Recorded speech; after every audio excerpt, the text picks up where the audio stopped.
नमस्कार, बहुत बहुत स्वागत है। आप देखें प्राइम न्यूज में हूं अमित सिंह। भारत पाकिस्तान के बीच चल रहे टसल और जंग की खबरों के बीच हम लगातार आप तक हर खबर सबसे पहले पहुंचाने की कोशिश कर रहे हैं। इस बीच बड़ी खबर ब्रेकिंग न्यूज आई है, उसका रुख करना जरूरी है। जी हां, सेना के सूत्रों से खबर आ रही है कि पाकिस्तान की ओर से 500 ड्रोन दागे गए। ये सूत्र हमें बता रहे हैं, ये इंटेल हमें मिल रहा है। पाकिस्तान का निशाना 24 जगहों पर था। सूत्रों के मुताबिक जम्मू कश्मीर, पंजाब की ओर ये तमाम ड्रोन भेजे गए थे।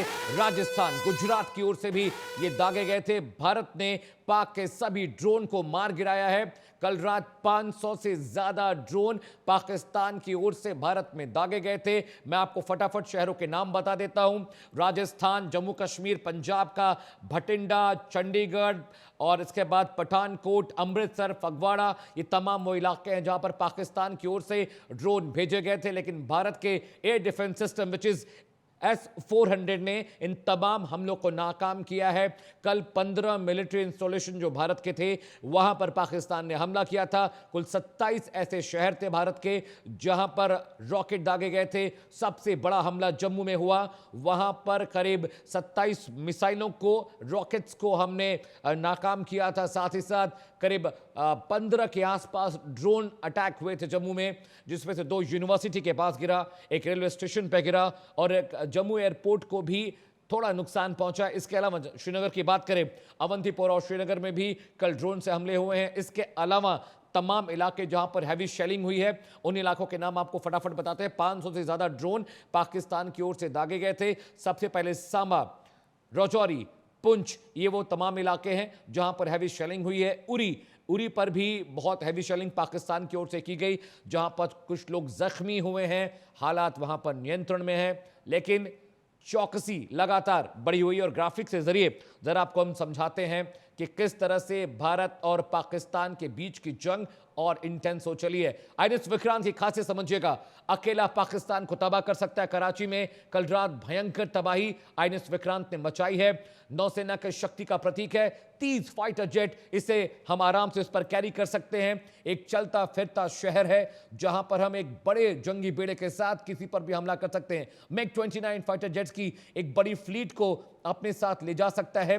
एयर डिफेंस सिस्टम में इनका इस्तेमाल होता है। समा, S-125 Pechora air defence, AD gun, ये तमाम जो गन्स हैं ये जमीन से हवा में मार करती हैं। समर की खासियत आपको बताते हैं, स्वदेशी तकनीक से निर्मित है। 12 से 30 किलोमीटर की रेंज है और 2.5 की मैक्स स्पीड है। इसके अलावा S-125 पेचोरा जो ग्राउंड टू एयर मिसाइल है, इसकी रेंज 18,000 मीटर है। पाकिस्तान जेट और मिसाइलों को रोकने में सक्षम है। दुनिया की 19 से ज्यादा जंगों में इसका इस्तेमाल हुआ है। बात करते हैं डिफेंस एडी गन की। ये एडी सीरीज की गन है। L-70 बोफोर्स का इसमें बैरल है। L-70 प्रति मिनट 300 राउंड फायर करती है। और जिस स्पीड से ग्राफिक्स चल रहे हैं, मुझे लगता है मैं सारा पढ़ नहीं पाऊंगा, लेकिन मैं कोशिश कर रहा हूं, आपको बताने की कोशिश कर रहा हूं। भारत में 11 जगह पर हमले नाकाम किए गए हैं। तंगधार, सामा, केरन, पोखरन, जम्मू, जैसलमेर, आरएसपुरा, करनाल, अखनूर, अरनिया, पठानकोट वो इलाके हैं जहां पर पाकिस्तान की ओर से हमले किए गए। और इन हमलों को पाकिस्तानी सेना की तरफ से जो हमले हुए, इंडिया आर्मी ने इसको नाकाम किया है, इसको डिफ्यूज किया है, इसको नल एंड वॉइड किया है। 15 टारगेट लोकेशन जहां पर हमले हुए हैं, अवंतीपोरा, जम्मू, जालंधर, नार, उत्तराई, श्रीनगर, अमृतसर, भटिंडा, फलोदी, भूज, पठानकोट, कपूरथला, ये तमाम वो इलाके हैं जिनके लोकेशन, जिनके टारगेट पाकिस्तान ने सेट किए थे। आदमपुर, लुधियाना, चंडीगढ़, कपूरथला, पठानकोट का इलाका है। यहां पे एयरफोर्स का एक बड़ा बेस कैंप है और इसे निशाना बनाने की कोशिश पाकिस्तान ने की थी। वो चाहता था कि हमारे एयरफोर्स स्टेशन को तबाह करे। 8 राज्यों के 29 एयरपोर्ट 10 मई तक बंद रहेंगे। फटाफट नाम जान लीजिए, जम्मू कश्मीर, पंजाब, राजस्थान, मध्य प्रदेश, दिल्ली में 90% फ्लाइट कैंसिल हैं। हिमाचल प्रदेश एक और इलाका है जहां पर फ्लाइट कैंसिल की गई है। हरियाणा, गुजरात, इसके अलावा उत्तर प्रदेश में भी कई फ्लाइट कैंसिल की गई। अगर आप इन राज्यों से हैं और फ्लाइट आइटनरी थी तो उसको अब रीशेड्यूल कर लीजिएगा। 8 राज्य, 29 एयरपोर्ट और 10 मई तक बंदी रहेगी। ये जो फैसला है एहतियातन लिया गया क्योंकि बहुत सारे इलाकों में रॉकेट और ड्रोन से हमले हो रहे हैं, इसलिए पैसेंजर्स को, सिविलियन जो प्लेन्स हैं उनको नो फ्लाई जोन इंडिकेट किया गया है। सिविल एविएशन ने, मिनिस्ट्री ऑफ सिविल एविएशन ने यह ताकीद की है, ये नोटिस जारी किया है कि जम्मू कश्मीर, पंजाब, राजस्थान, इन इलाकों में किसी भी तरीके से अब फ्लाई नहीं होगा। मेरे colleague Satyam is joining me from a newsroom. Satyam, लगातार हम खबरें बता भी रहे हैं कि आज पूरा दिन बहुत गहमा गहमी का रहा। आज करीब 2 घंटे लंबी मीटिंग राजनाथ सिंह ने की है साउथ ब्लॉक में, जिसे डिफेंस मिनिस्ट्री कहते हैं। तीनों सेनाओं के प्रमुख वहां पर थे, सीडीएस वहां पर थे, साथ ही साथ एनएसए अजीत डोभाल भी वहां पर मौजूद थे। अभी फिलहाल क्या अपडेट मिल रहा है? क्या जम्मू कश्मीर अवंतीपुरा इन इलाकों में अभी भी किसी तरह की घुसपैठ की या शेलिंग की खबरें आ रही हैं? मीटिंग की है, तीनों सेनाओं के प्रमुख जो इसमें मौजूद रहे हैं, अजीत डोभाल भी मौजूद रहे हैं और आगे की रणनीति को लेकर इसमें चर्चा हुई है। और अगर जम्मू कश्मीर की बात की जाए तो यहाँ पर अभी ऐसी कोई जानकारी नहीं मिल रही है। फिलहाल गोलीबारी जो है वो अभी रुक गई है, लेकिन अगर कुछ देर पहले की बात की जाए या फिर सुबह की बात की जाए तो लगातार फायरिंग हुई है पाकिस्तान की तरफ से, जिसका भारतीय सेना ने भी बाखूबी अंजाम दिया है और मुंहतोड़ जवाब दिया है। आपने देखा कि किस तरीके से रात को अगर 1 बजे से 3 बजे तक की बात की जाए तो भारतीय सेना जो है उसने मुंहतोड़ जवाब दिया, जिसमें पाकिस्तान का लाहौर और कराची रावलपिंडी में जो स्टेडियम था उसको तबाह कर दिया। काफी गोलीबारी की गई है पाकिस्तान के ऊपर और पाकिस्तान पर लगातार फायरिंग जिस तरीके से की गई, इसके बाद पाकिस्तान पूरी तरीके से डरा सहमा नजर आ रहा है। आपने देखा कि पाकिस्तान के रक्षा मंत्री का किस तरीके से बयान सामने निकल कर आया। वो कह रहे थे कि हमने ड्रोन्स वगैरह देखे, लेकिन हम उनको टारगेट नहीं करना चाह रहे थे क्योंकि हमारी लोकेशन पता हो जाती उन लोगों को। देखिए ये किस तरीके का बयान है, उनके देश पर हमला हो रहा है और वो इस तरीके का बयान दे रहे हैं। और ऐसे बचकाने बयान पाकिस्तान से आते ही भी रहते हैं। युद्ध से पहले जब हमला नहीं हुआ तो उससे पहले आपने देखा कि किस तरीके से पाकिस्तान के नेता जो हैं वो गीदड़ भभकी दे रहे थे, लेकिन जिस तरीके से गोलीबारी पाकिस्तान पर जारी हुई, भारत ने गोलीबारी की, इसके बाद पाकिस्तान के जो गीदड़ भभकी देने वाले नेता थे वो ऐसा लग रहा है कि बिल में छिप गए हैं। फिलहाल पाकिस्तान पर लगातार एक्शन जारी है। वहीं अगर अमेरिका की भूमिका की बात की जाए तो अमेरिका ने आतंकवाद को लेकर निंदा की है और साफ तौर पर अमेरिका के उपराष्ट्रपति ने यह तक कह दिया है कि हम उम्मीद करते हैं कि ये युद्ध जो है वो परमाणु युद्ध में ना तब्दील हो। जी ठीक है सत्यम, प्लीज स्टे विथ मी। मेरे साथ कुछ ही वक्त में अभी जुड़ने वाले हैं डिफेंस एक्सपर्ट हैं, कर्नल वीरेंद्र बस्तिया मेरे साथ होंगे। हम उनसे बात करने की कोशिश करेंगे, लेकिन जरा तस्वीरें दिखाइए किस तरह से आईएनएस विक्रांत की तस्वीरें जो हम दिखा रहे थे दर्शकों को, वो तस्वीरें दिखाइए कि किस तरह से आईएनएस विक्रांत ने कराची पाकिस्तान का जो सबसे बड़ा बंदरगाह है वहां पर किस तरह से उसने तबाही मचाई है। दिल्ली की तस्वीरें हम आपको दिखा रहे हैं। पूरी दिल्ली में हाई अलर्ट घोषित किया गया है क्योंकि अब ये जो वॉर एस्केलेशन है अब बहुत इंटेंस होता जा रहा है।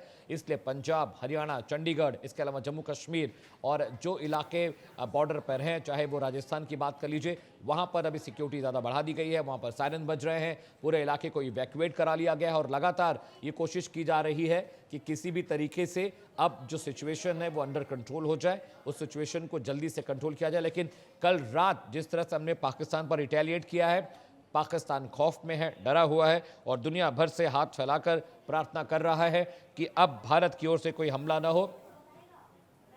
और चलिए इस बीच बड़ी खबर का रुख करते हैं।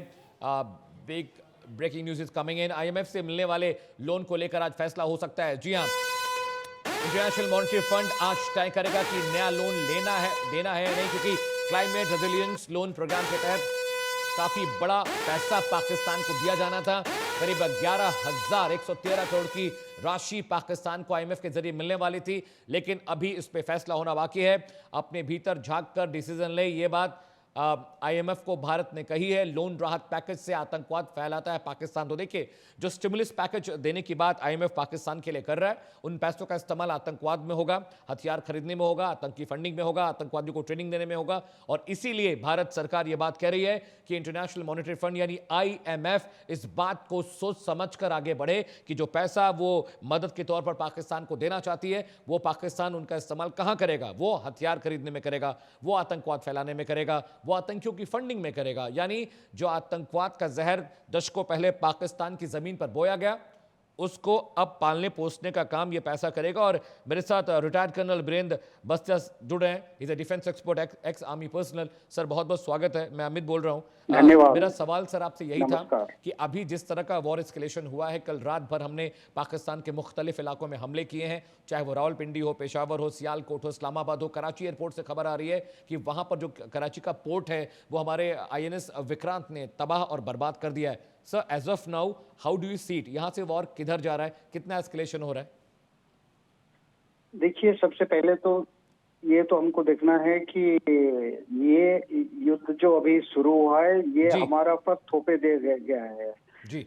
ये हमने नहीं चाहते थे कोई पाकिस्तान के साथ लड़ाई करने के लिए, और इसकी जो एस्केलेशन बिल्कुल पाकिस्तान ही शुरू किया है। 22 अप्रैल में जो पहलगांव में जो उन्होंने मासाकर की हैं हमारा इनोसेंट टूरिस्टों की जी। की हत्या किए हैं, तो उससे एस्केलेशन शुरू हुआ है। हमने उनको जवाब दिए थे। हमने 6 तारीख की रात को उनको जवाब दिए थे उसके कि, और हमारे जो टारगेट्स थे सिर्फ टेररिस्ट थे। हम उनके हाइड आउट्स, उनके टेररिस्ट कैंप, उनके इंडोक्ट्रिनेशन जो सेंटर्स है जहाँ पे उनके एमिनेशन बेसेस है वो सब डिस्ट्रॉय किए। पिन पॉइंट प्रिसिशन स्ट्राइक करके उनको डिस्ट्रॉय किए। Right sir. बट पाकिस्तान अपना हरकत से बाज नहीं जा रहे। उनके आर्मी, देखिए, हम उनका टेररिस्ट को एम कर रहे हैं खत्म करने के लिए। वो उन्होंने इसकी बदल में हमको जी। हमारा जो मिलिट्री इंस्टॉलेशन, सिविलियन जो एरियाज है वहां उन्होंने स्ट्राइक करने की कोशिश किए थे, जिसको नाकाम कर दिया गया। जी। तो एस्केलेशन तो शुरू हो चुकी है, एक टाइप का शुरू हो चुकी है। अब देखना है पाकिस्तान सुधर रहा है नहीं सुधर रहा है। वो हर बार उनकी धुलाई होती है, अच्छी तरह से पिटाई होती है, बट फिर भी वो सबक नहीं सीखते हैं। Right sir. खास करके मैं इनकी आर्मी की बात कर रहा हूँ। जो पाकिस्तान बोल रहा हूँ, पाकिस्तान की जनता या पाकिस्तान के पॉलिटिशियन भी इतने वो नहीं है, खराब नहीं है। वो ये सारे प्रॉब्लम की जो सेंटर ऑफ ग्रेविटी है, ये प्रॉब्लम की ये है पाकिस्तान की आर्मी है। Right sir. Army, Pakistan army वहाँ पे मतलब डोमिनेट करके रखने, लेकिन एडमिनिस्ट्रेशन में डोमिनेट करके रखने के लिए ये सारे कार्रवाई करवाता है। वो चाहता है कि वो जैसे लाइमलाइट में रहे हमेशा, और पॉलिटिशियन उनके नीचे रहे, और कंप्लीट गवर्नेंस पाकिस्तान की आर्मी के हाथ में होना चाहिए। वो डायरेक्शन देते हैं उनके प्राइम मिनिस्टर्स को, ना कि सिविलियन एडमिनिस्ट्रेशन देते हैं। तो इसकी ऐसे जहां होती है, जिस कंट्री में ये सिचुएशन है, वहां पे तो नेचुरली इस तरीके से हरकत पाकिस्तान करते रहेगा भारत के साथ। जी। और ये हमारे लिए एक परमानेंट हेडेक है ये पाकिस्तान, जब तक, क्योंकि वो नेबर है, हम चेंज नहीं कर सकते हैं। कर्नल साहब, sorry I am interrupting you in between, but एक सवाल मेरा ये भी था सर कि जिस तरीके से कल सिविलियन इलाकों में पाकिस्तान की ओर से ड्रोन अटैक और रॉकेट्स दागे गए हैं, सर मैं जम्मू की बात कर रहा हूँ, जम्मू के मुख्तलिफ इलाकों में ड्रोन्स भी हमले हुए हैं, रॉकेट से हमला किया गया, हमारे एयर डिफेंस सिस्टम ने S-400 उन तमाम हमलों को नाकाम किया है। लेकिन सर जिस तरह की सिचुएशन है, क्या हम ग्राउंड ऑपरेशन की ओर बढ़ रहे हैं, या अभी आपको लगता है कि Indian army will still wait for the ground operation sir? नहीं, मुझे नहीं लगता है, क्योंकि हम नहीं चाहते हैं कि पाकिस्तान के साथ कोई वार में इन्वॉल्व हो जाए। पाकिस्तान चाहता है, चाइना चाहता है, ये चाइना की इंस्टिगेशन भी इसमें है। चाइना उनको मदद करता है। चाइना चाहता है कि भारत कैसे इसमें एंगेज हो जाए, ताकि ये हमारा बहुत नुकसान होगा। भारत अब एक बहुत अपकमिंग इकोनॉमी है वर्ल्ड में, और खास करके एशिया के अंदर देखिए चाइना को टक्कर दे रहे हैं। हम चाइना से ऊपर है अभी ग्रोथ रेट में, हमारा उनसे ज्यादा इकोनॉमिक ग्रोथ है। तो हम तो नहीं चाहते हैं, क्योंकि उसमें अगर एक बार आप वार में चले गए, फुल फ्लेज्ड वार में, कन्वेंशनल वार हो, न्यूक्लियर तो कोई सवाल ही नहीं उठता, कन्वेंशनल वार में चले गए तो आप 10-15 साल पीछे चले जाएंगे। तो इसलिए मैं सोच रहा हूं कि भारत कोशिश करेगा कि पाकिस्तान को छोटा छोटा पनिशमेंट देते रहेगा। पाकिस्तान जब भी कुछ ऐसे नापाक हरकत करेगा, उसको अच्छी तरह से धुलाई हो गई उसकी। और जैसे हो रहा है अभी, उनकी कोई भी, जितने भी उन्होंने अभी भारत के जो शहरों में, मतलब परसों रात को उन्होंने 15 शहर को स्ट्राइक करने की कोशिश किया थे, और सारे के सारे मिलिट्री इंस्टॉलेशन मोस्टली थे। जी कर्नल साहब। तो कुछ सारे नाकाम हो गया है। कल फिर दोबारा उन्होंने कोशिश की स्वॉर्म ड्रोन से और इसमें मिसाइल से स्ट्राइक करके, बट वो भी सारे नाकाम हो गया। बट हमने जितने इसके बाद उनको काउंटर स्ट्राइक किए, सारे हिट किए, और हमारे टारगेट बिल्कुल सही चुने हुए थे, एंड सब टारगेट हिट किए हैं। Just stay with me colonel साहब, stay with me, I am coming back to. एक बड़ी खबर है, उसका रुख करते हैं, मैं आपके पास आ रहा हूं। इस बीच ब्रेकिंग न्यूज आ रही है, चंडीगढ़ में 7 बजे बंद हो जाएंगे बाजार। चंडीगढ़ में 7 बजे तक दुकानें, रेस्टोरेंट बंद करने के आदेश सरकार ने दिए। मोहाली में 7 बजे का वक्त मुकर्रर किया गया है। यहाँ तमाम मॉल, सिनेमा हॉल सब बंद हो जाएंगे। 7 बजे का वक्त दिया गया है शॉपिंग मॉल, रेस्टोरेंट, दुकानों के लिए, क्योंकि जो पाकिस्तान बॉर्डर का इलाका है, चाहे वो मोहाली हो, चाहे वो अमृतसर हो, चाहे वो फगवाड़ा हो, चाहे वो पठानकोट हो, चाहे वो चंडीगढ़ हो, चाहे अंबाला हो, ये तमाम इलाके पाकिस्तानी बॉर्डर के बहुत करीब हैं। और कल देर रात और आज तड़के सुबह भी वहां पर कई इलाकों में ड्रोन से हमले हुए हैं जो पाकिस्तान ने किए। रॉकेट दागे गए जिसे हमारे एयर डिफेंस सिस्टम ने नाकाम किया है। और अब एहतियातन सरकार ये कदम उठा रही है कि वहां पर अब सिचुएशन ज़्यादा बिगड़े ना, वहां इवैक्यूएशन किया जा रहा है। पीसीआर प्लीज़ विजुअल चेंज करिए। बहुत देर से वहां पर ये चीज़ें देखी जा रही थी और अब वहां पर एहतियातन ये कोशिश की जा रही है कि वहां पर इवैक्यूएशन किया जाए। जो लोग हैं उनको किसी भी तरह की जान माल के नुकसान ना हो। स्कूल बंद करने के आदेश दिए गए हैं 12 मई तक। इसके अलावा स्टेट गवर्नमेंट जो है, जो लोकल अथॉरिटीज़ हैं, वो कोशिश कर रही हैं कि इलाके के जो लोग हैं उनको जल्द से जल्द वहां से शिफ्ट किया जाए। कर्नल ब्रेन बस्तिया मेरे साथ हैं। सर, मेरा सवाल आपसे अब ये है कि पाकिस्तान को आप छोटी छोटी पनिशमेंट की बात कर रहे हैं सर, लेकिन पुलवामा हो जाता है, आतंकवादी लगातार हमारे यहाँ हमले की फिराक में रहते हैं, पहलगाम हो जाता है, दिल्ली में धमाके होते हैं सर, सरोजनगर में धमाका होता है, वाराणसी, जयपुर, हैदराबाद, इन इलाकों में आतंकवादी धमाके करते हैं। रऊफ जैसे आतंकवादी, हाफिज सईद जैसे आतंकवादी अभी भी वहाँ पर पल रहे हैं। लेकिन मेरा सवाल सर ये है कि हम कब तक ये स्मॉल स्मॉल और गुडीज पनिशमेंट में रहेंगे? There should be a sign of और there should be something bigger, ताकि वो बार बार ये हिम्मत ना कर पाए सर करने की। देखिए, वो तो सभी चाहते हैं, पूरा देश अभी आक्रोश में है। देश चाहते, मतलब लोग तो सभी चाहेंगे कि एक बड़ा सा वार हो जाए, पाकिस्तान को एक फाइनल सबक सिखा दो उनको। जी, तो उनके पूरा ऐसे ही बर्बाद कर दो कि पाकिस्तान दोबारा हिम्मत ना करे कि कोई काम करने के लिए। एक चीज आपको मैं बता दूं कि आप जो बता रहे हैं, अभी 2014 के बाद भारत में जम्मू एंड कश्मीर छोड़ के और पंजाब का पठानकोट छोड़ के और एक भी कोई टेररिस्ट अटैक नहीं हुआ, ना कोई बम ब्लास्ट हुआ, ना कोई हुआ है। क्योंकि वो एक अभी बहुत सशक्त सरकार हमारा देश में है। एक बहुत स्ट्रॉन्ग प्राइम मिनिस्टर है देश के अंदर, जो कि उनको पाकिस्तान को मैसेज आते ही भेज दिए थे।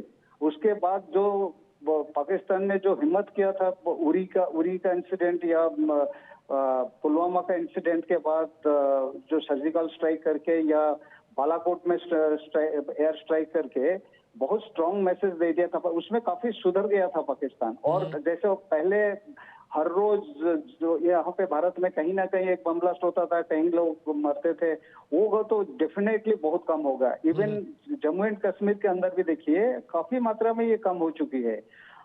अब लेकिन वो दोबारा ये उनकी आर्मी की, मैं बता रहा हूँ, उनका सेंटर ऑफ ग्रेविटी जो प्रॉब्लम हमारा ये है, जिहादी सेंटर ऑफ ग्रेविटी वो आर्मी में है। और पाकिस्तान ऐसे एक देश है जहाँ पे उनकी आर्मी में जिहादी, उनकी जो जनरल्स हैं वो सारे जिहादी है।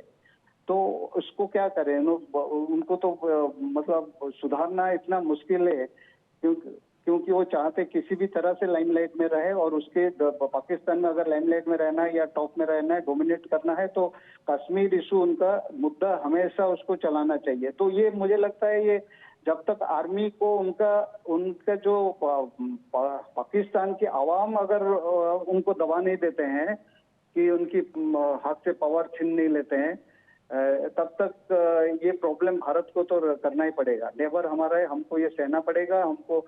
बट एक मेजर वार में जाने के लिए मैं रिकमेंड नहीं इसलिए कर रहा हूँ, या मैं नहीं चाहता हूँ कि एक मेजर वार में इन्वॉल्व हो जाए। क्योंकि आप देख ले, बिल्कुल अभी सही बात देख कर रहे रहे हैं हैं सर आप, रशिया एंड क्योंकि यूक्रेन में जब क्या वार हो होता रहा है है। तो हमारी इकोनॉमी को भी रशिया नुकसान चाहता होता तो है, 7 दिन, हमारा 8 दिन, पैसा 10 दिन बर्बाद के होता है, अंदर हमारी खत्म कर देता, सेना को पूरा क्षति पहुंचती है।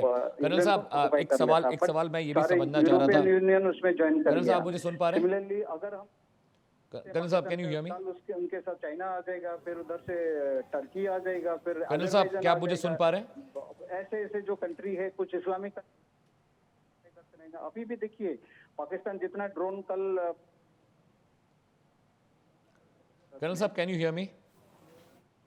अभी भेजा था रिसेंटली, जब 22 तारीख के बाद जब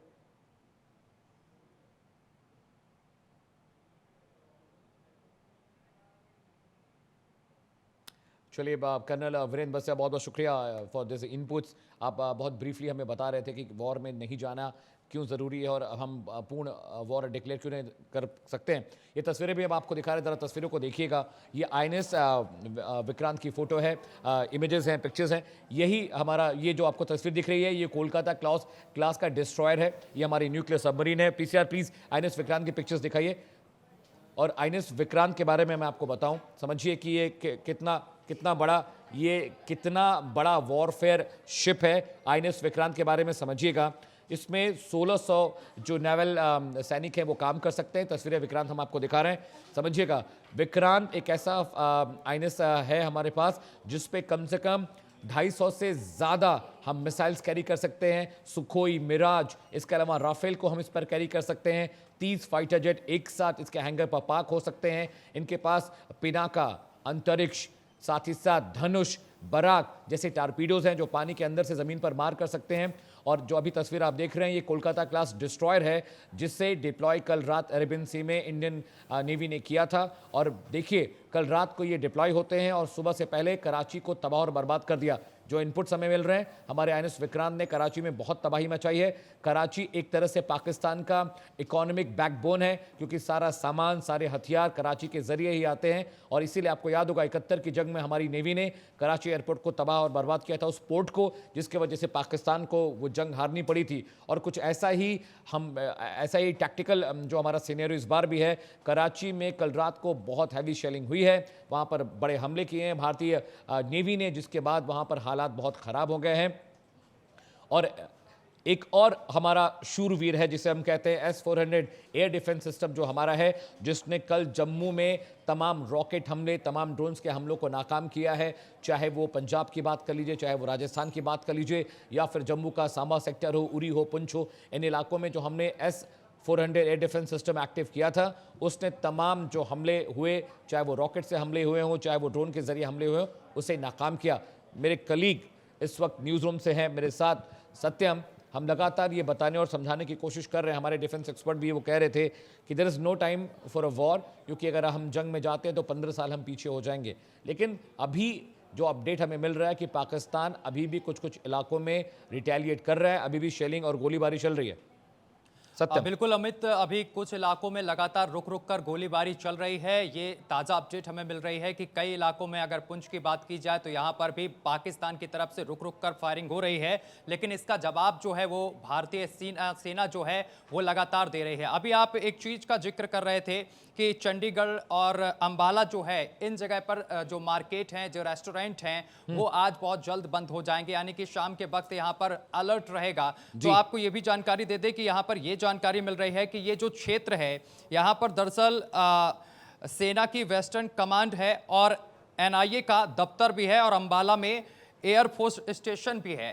इस वजह से यहाँ पर हाई अलर्ट जारी किया गया है और सुरक्षा के यहाँ पर कड़े इंतजाम किए गए हैं। इसके साथ ही आपको अमित ये भी जानकारी दे दें कि कल आपने देखा किस तरीके से पाकिस्तान ने कई ड्रोन जो हैं वो भारतीय सीमा में भेजे, लेकिन इसके साथ साथ वो ड्रोन कुछ भी नहीं कर पाए, यानी कि नाकाम पूरी कोशिश रही पाकिस्तान की, क्योंकि S-400 एयर डिफेंस सिस्टम जो हमारे पास है, इसने सभी जो ड्रोन थे इनको हवा में ही नष्ट कर दिया और पाकिस्तान की तरफ से कल भारी गोलाबारी भी की गई। इसके बाद भारतीय सेना ने भी मुंहतोड़ जवाब दिया। देख सकते हैं कि किस तरीके से पाकिस्तान की तस्वीरें जो सामने निकल कर आई, लाहौर की तस्वीरें देखी, किस तरीके से हमने लाहौर की तस्वीरें अपने दर्शकों को दिखाई कि किस तरीके से लाहौर में तहस नहस भारतीय सेना ने कर दिया। और इसके साथ ही रावलपिंडी में जो स्टेडियम था, उस स्टेडियम को भी ध्वस्त कर दिया, पूरी तरीके से इस स्टेडियम को चकनाचूर कर दिया। इसके बाद ही पाकिस्तान की राजधानी इस्लामाबाद की अगर बात की जाए तो यहां पर लगातार 3 धमाके किए और इसके बाद यहां पर भी भगदड़ जैसी स्थिति देखने को मिली। अब अगर बात की जाए कराची की, तो कराची में भी लगातार भारतीय सेना की तरफ से बमबारी की गई और इसके बाद अब पाकिस्तान जो है वो पूरी तरीके से डरा हुआ नजर आ रहा है। वहीं अगर दिल्ली की राजधानी दिल्ली की बात कर ली जाए तो अब दिल्ली भी पूरी तरीके से हाई अलर्ट पर है। और देखिए अमित, एक चीज और आपको बताएं कि कल जिस तरीके से गोलीबारी तेज हो गई थी, पाकिस्तान ने गोलीबारी जिस तरीके से तेज की, इसके बाद भारतीय सेना ने उनको मुंहतोड़ जवाब दिया। इसके बाद कई जगह पर आपने देखा कि जम्मू कश्मीर की बात की जाए, जम्मू की बात की जाए या फिर वैष्णो देवी की बात की जाए तो यहां पर ब्लैकआउट भी हुआ, कई बार ब्लैकआउट यहां पर किया गया। और इसके साथ ही जब दिल्ली में हाई अलर्ट किया गया और इसके बाद अगर इंडिया गेट की बात की जाए तो यहां से लोगों को हटाया जाने लगा था। इसके बाद यहां पर भी लाइट जो हैं वो ऑफ की गई हैं। और फिलहाल आज जिस तरीके से रक्षा मंत्री राजनाथ सिंह ने तीनों सेना प्रमुखों के साथ बैठक की है और इसमें अजीत डोभाल भी मौजूद रहे हैं, तो आगे की रणनीति को लेकर चर्चा हुई है। अगर पाकिस्तान की तरफ से अभी भी कोई भी हरकत की जाएगी तो भारतीय सेना जो है वो पाकिस्तान को मुंहतोड़ जवाब देगी, क्योंकि हमारे पास जो हैं वो वेपन्स जो हैं वो ऐसे हैं जो लगातार पाकिस्तान को गहरी चोट दे रहे हैं। और पाकिस्तान अब लगातार डरा और सहमा नजर आ रहा है, क्योंकि जो नेता वॉर से पहले लगातार गीदड़ भभकियां दे रहे थे।